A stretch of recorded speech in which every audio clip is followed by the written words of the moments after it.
Hello everyone. तो आज बन रही है लुबना किचन में बहुत ही मज़ेदार सी यूनिक स्टाइल में जो है वो रेसिपी बन रही है कलेजी वाले बर्गर। तो इसकी जो है फुल वीडियो ज़रूर देखिएगा गाइस। और अगर चैनल पर नया है तो चैनल को सब्सक्राइब ज़रूर करिएगा, बेल आइकन के बटन को ज़रूर प्रेस करिएगा।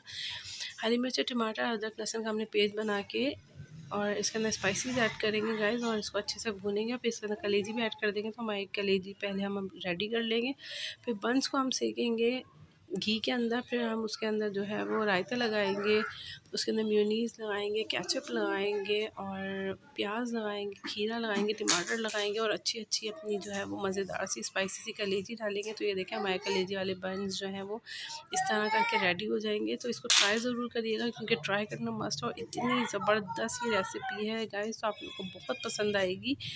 तो इस मेरे चैनल का विज़िट ज़रूर करिएगा और अगर चैनल पे नए हैं तो सब्सक्राइब करे बगैर गाइस बिल्कुल भी मत जाइएगा। बेल आइकन के बटन को ज़रूर प्रेस करिएगा। अल्लाह हाफ़िज़।